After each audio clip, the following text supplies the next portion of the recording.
আসসালামু আলাইকুম ওয়া রাহমাতুল্লাহ।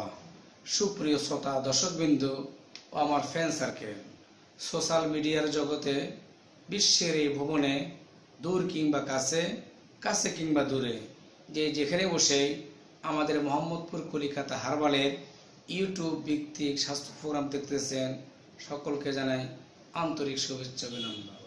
প্রিয় দর্শক, আজকে জানাবো আমরা হাসি দিয়ে বা কাশি, প্রায় সময় অ্যালার্জির কারণে হোক, ঋতু পরিবর্তনের কারণে হোক, যে কোনো আমরা হাসি কাশি দিই।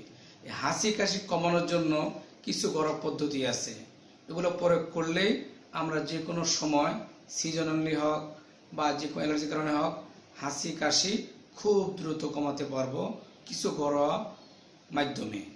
তো প্রিয় দর্শক, ঋতু পাল্টাচ্ছে, এই সময় ঠান্ডা, হাসি কাশি ও ব্যাকটেরিয়া জনিত রোগের আক্রমণ হওয়ার আশঙ্কা সবচেয়ে বেশি থাকে। এছাড়াও অ্যালার্জি জনিত কারণও হাসি হতে পারে। তাই এই সময় নিজের একটু বাড়তি যত্ন নেওয়া প্রয়োজন। প্রিয় দর্শক, হাসি বা কাশি হলে প্রাথমিক অবস্থায় নিরাময় করা উচিত, না হলে এর জন্য কিছু নিয়ম মেনে চলতে হবে হাসি বা কাশি থেকে। প্রিয় দর্শক, আজকে জানাবো এই হাসি বা কাশির জন্য ঘরোয়া কিছু উপায় আমরা সম্পূর্ণ ভালো থাকতে পারবো।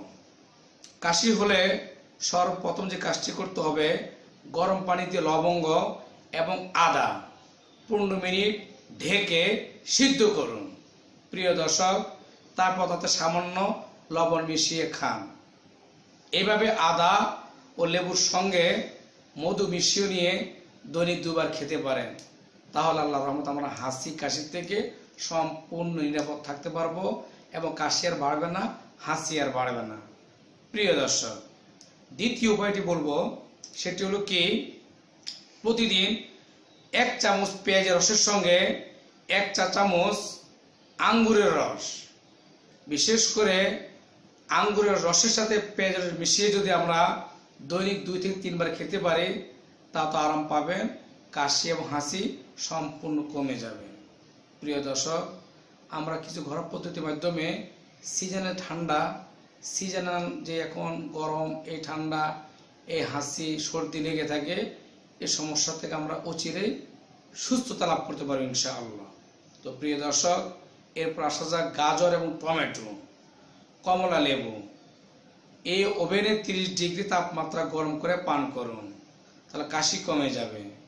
এবং প্রতিদিন 1 চা চামচ সরিষার তেল খান।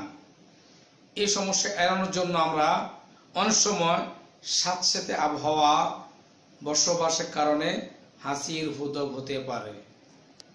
তাই প্রিয় দর্শক, ঘর বাড়ি সবসময় পরিষ্কার পরিচ্ছন্ন রাখুন, মাঝে মধ্যে জানালা খুলে দিন, এতে করে রোদে প্রবেশ করে রোদ এবং স্যাঁতসেঁতে ভাব কেটে যায়। এছাড়াও উলের যদি জামা কাপড় থেকে থাকে, তা আপনারা ঘরের ভিতর না শুকাইয়া কড়া রোদে শুকিয়ে রাখুন। এরপর হালকা গরম পানিতে ডিটারজেন্ট পাউডার দিয়ে ধুয়ে ফেলুন। এবং বাড়িতে চট বা উলের পাপোশ বা কার্পেট যদি থাকে ব্যবহার করেন, সেটাকে আপনি এড়িয়ে চলবেন এবং ধুলাবালু এড়িয়ে চলুন।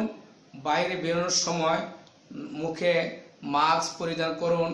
ঠান্ডার জনিত কারণে হাসি কাশি হলে হালকা গরম পানিতে, কুসুম গরম পানিতে গোসল করুন এবং ভালো করে চুল শুকিয়ে নিন, ঝরঝরা করে ফেলবেন এবং কাপড় ধোয়া ধোয়ার পর কড়া রোদে ইস্ত্রি গরম করে শুকিয়ে নিন। প্রিয় দর্শক, হাসি কাশি আক্রান্ত ব্যক্তির বা কাশি থেকে কমপক্ষে 3 ফুট অবস্থান করুন এবং সর্দি কাশির জীবাণু খুব সহজে আপনার নাকের কানের ভিতর দিয়ে সংক্রমণ হয় এবং এই কারণে হাত পা সবসময় পরিষ্কার পরিচ্ছন্ন রাখুন। হাসি বা কাশির সঙ্গে নির্গত ঠান্ডা জীবাণু যে কোনো বস্তুতে লেগে থাকতে পারে। প্রিয় দর্শক, তাই স্পর্শের মাধ্যমে তার থেকে সংক্রমিত হতে পারে। তা আপনারা সকলে পর্যাপ্ত পরিমাণ পানি পান করুন। দিনে 7 থেকে 8 গ্লাস পানি গ্রহণ করলে শরীর বিশুদ্ধ পদার্থ টক্সিন বের হইতে দেয় এবং বিশেষ করে আঙ্গুল দিয়ে ঘন ঘন নাক অথবা চোখ খুঁটবেন না। বিছানায় শুয়ে না থেকে হাঁটাহাঁটি বা হালকা ব্যায়াম করুন এবং রাতে যথেষ্ট পরিমাণে ঘুমান। পর্যাপ্ত ঘুম রোগ প্রতিরোধ ক্ষমতা বাড়ায় এবং কম চর্বিযুক্ত খাবার খান। প্রোটিন, ভিটামিন এবং খনিজ উপাদান সরবরাহ করে এমন খাবার খান যা দেহকে ঠান্ডা, সর্দি জীবাণুর সঙ্গে সঙ্গে যুদ্ধ করতে সাহায্য করে। প্রিয় দর্শক, কফ, কাশি হলে, নাক বন্ধ হয়ে যাওয়া বা গলা ব্যথা, জ্বর ইত্যাদি উপসর্গ হলে ডাক্তারের পরামর্শ নেওয়া এবং সুচিকিৎসা ওষুধ প্রয়োজনের ক্ষেত্রে ডাক্তারের পরামর্শ গ্রহণ করুন। তো প্রিয় দর্শক, আজ আর নয়, সকলের সুস্থতা কামনা করে, দোয়া কামনা করে, রোগ মুক্তি কামনা করে বিদায় নিব। আল্লাহ হাফেজ। আসসালামু আলাইকুম ওয়া রাহমাতুল্লাহ।